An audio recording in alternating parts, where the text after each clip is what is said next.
우리는 누구나 타인과 가까워지길 바랍니다.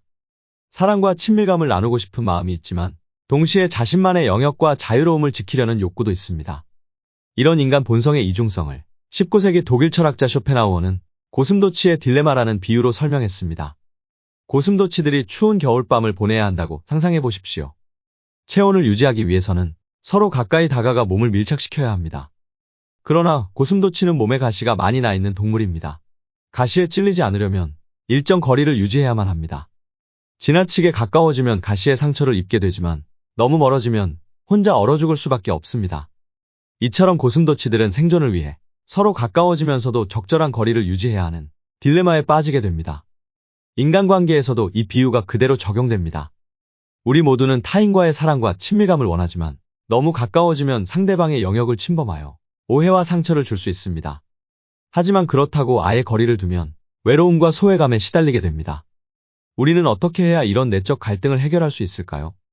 이러한 딜레마를 해결하기 위해서는 적절한 균형을 잡는 것이 중요합니다.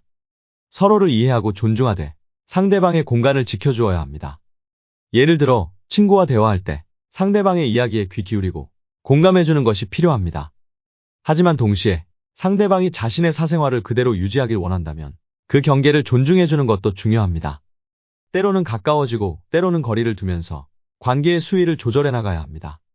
연인 사이에서도 마찬가지입니다. 사랑하는 사람과 많은 시간을 함께 보내고 싶겠지만 지나치게 집착하면 서로에게 숨고를 공간이 없어질 수 있습니다. 때로는 각자의 취미생활이나 개인 활동을 하면서 적절한 거리를 유지하는 것이 바람직합니다. 상대방의 입장에서 생각해보고 열린 마음으로 소통하려 노력한다면 건강한 관계를 만들어갈 수 있을 것입니다. 직장 동료들과 의견 충돌이 있을 때 상대방의 견해와 처지를 이해하려고 노력하는 것이 중요합니다. 서로의 입장 차이를 인정하고 열린 자세로 대화한다면 문제를 원만히 해결할 수 있습니다. 가족들 사이에서도 마찬가지입니다.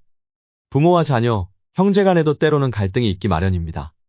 하지만 서로의 감정을 존중하고 열린 마음으로 대화를 나눈다면 오해를 풀고 이해의 폭을 넓힐 수 있습니다.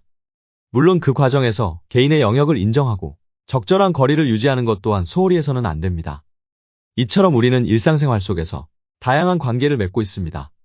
그 관계들 속에서 균형을 이루기 위해서는 이해와 배려, 소통의 노력이 필요합니다.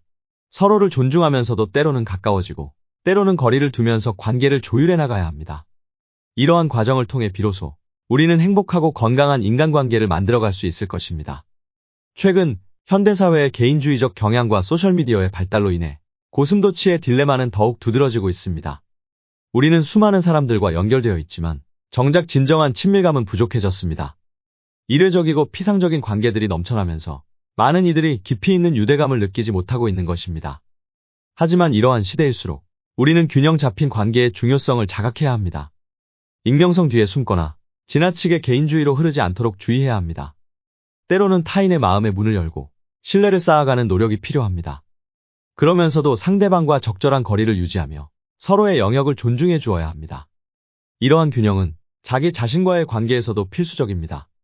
너무 자신을 힘들게 하거나 반대로 지나치게 방종하면 건강한 자아 실현이 어렵습니다.